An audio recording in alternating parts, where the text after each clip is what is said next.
Después de unos cuantos días voy a hacer el videíto correspondiente al segundo borrador de esta regularización extraordinaria a la que nos estamos acercando y es inminente. Se había dejado de hablar hace unas cuantas semanas después del primer borrador y la gente empezó a especular con muy mala leche de que no se iba a llevar adelante porque quedó todo en la nada. La realidad es que ese texto estaba pasando determinadas etapas, formando, ¿sí?, lo que se va a terminar publicando, y ese proceso no es en 24 ni en 48 horas. Fue así que en la mitad de la semana pasada salió el segundo borrador y han modificado varias cosas. En primera instancia, la fecha de corte ya no es el 31 de diciembre del 2025, sino que cerraron un año calendario y la fecha de corte ahora es el 1 de enero del 2026. Sigue hablando de personas que son solicitantes de asilo y personas que se encuentran en situación administrativa irregular. ¿Sí? Es más, termina aclarando quiénes son los solicitantes de asilo y quiénes son las personas irregulares. Se van a considerar solicitantes de asilo aquellos que hayan hecho como mínimo su manifestación de voluntad de poder aplicar esa figura de protección internacional previo al 1 de enero del 2026. ¿Sí? Esa es como la fecha de corte para los solicitantes de asilo. Y las personas irregulares que ahora se encuentran de forma irregular, su fecha de corte es el 1 de enero del 2026 también. ¿Sí? Ha hecho una barrida con otros supuestos que el primer borrador no lo dejaba en claro. Es decir, no van a poder aplicar a esta regularización extraordinaria conforme este segundo borrador aquellas personas que estén con una estancia o con un permiso de residencia de otra índole, por ejemplo, una estancia por estudio, visa no lucrativa, que estén intentando modificar, prorrogar, cambiar, no van a poder aplicar a esta figura. Si se encaminaron con esos permisos de residencia o estancia, deberán continuar ese proceso. Y aquellas personas que estaban también aplicando una residencia conforme a arraigo sociolaboral, socioformativo o arraigo social, tampoco se podrán acoger a esta regularización extraordinaria, pero se presume que siempre y cuando no tengan antecedentes penales, esos procesos de arraigos para también salir de la irregularidad van a ser aprobados sin ningún tipo de problema. Si quieren lo ejemplifico de esta forma. Hay mucha gente que desde el año pasado tiene en trámite su arraigo sociolaboral. Entonces, la incertidumbre o la duda en cuestión era, bueno, ¿me voy a poder pasar a este arraigo, a este proceso de regularización extraordinaria? El primer borrador nos dejaba entender de que sí, que se podía tener dejarlo como en stand-by y meterme en esta figura de este proceso extraordinario. Ahora dice, no se van a poder pasar, pero quédense tranquilos que se va a terminar aprobando siempre y cuando no tengan antecedentes penales. ¿Sí? Entonces, sí van a quedar limpios solamente aquellos que llegaron a esta fecha, las primeras semanas de abril, de forma irregular. Sigue hablando, obviamente, de que se va a poder dar residencia a los hijos menores de edad o mayores de edad a cargo, a los progenitores en primer grado, ¿sí? A ese grupo, ese vínculo, ese núcleo familiar va a tener también su permiso de residencia. En el caso de los menores, sigue manteniendo un permiso de residencia por 5 años y en el caso de los mayores, tanto para los solicitantes de asilo como para los irregulares que obtengan su residencia, va a ser de 1 año.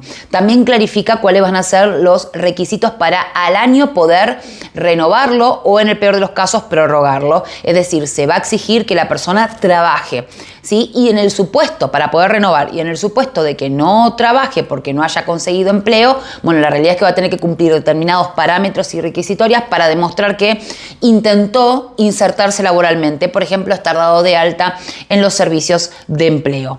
¿Sí? Pero sí nos empieza a dejar como a ver a largo plazo lo que se va a terminar requiriendo para eso.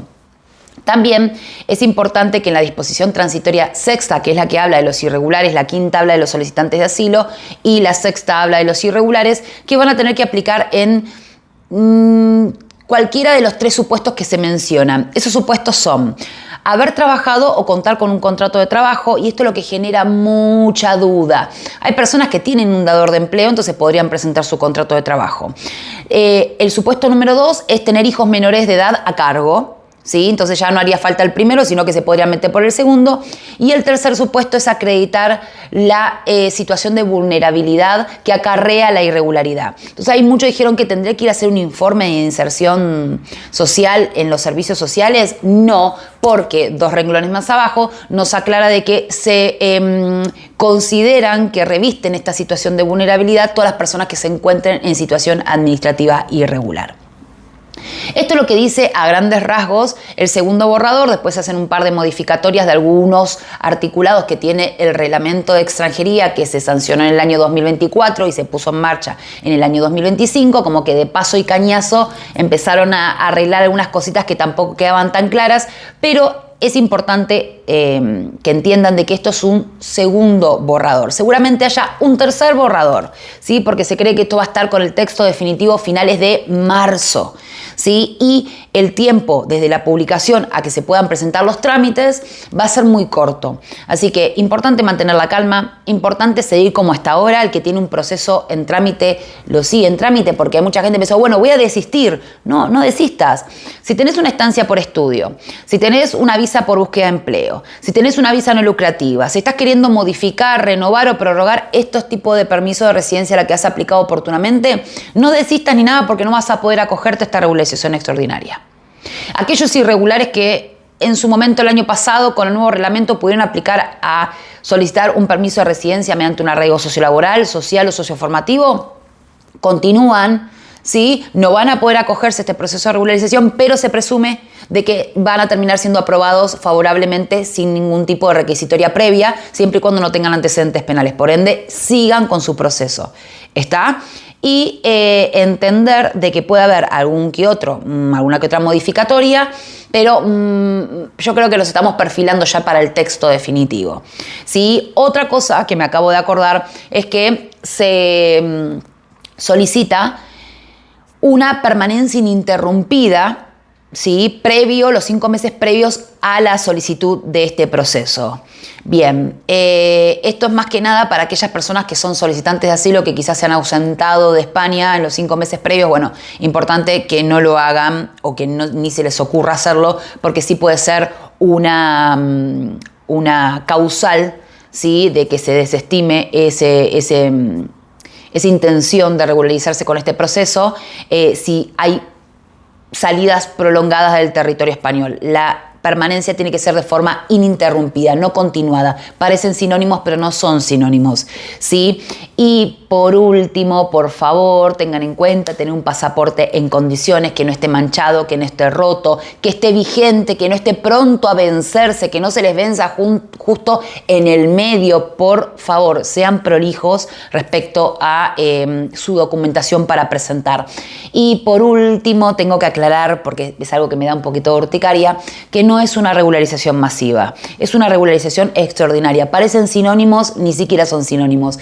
Si fuese una regularización masiva, se estaría regularizando a todos sin preguntar absolutamente nada. Acá hay requisitorias, sí, que hay que cumplimentar: la fecha de corte, la permanencia, la documentación, entrar en determinados supuestos. No es masivo, es extraordinario. Y por más que la gente ande diciendo que acá le dan papeles a todos porque sea, no me voy a meter en esa discusión.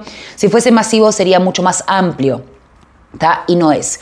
Que la gente confunda esos términos, el promedio de la gente, genial. Cuando ya lo confunde un profesional que dice entender la materia, esa no diferenciación no me parece un poquito seria. Dicho esto, los veo en el próximo video.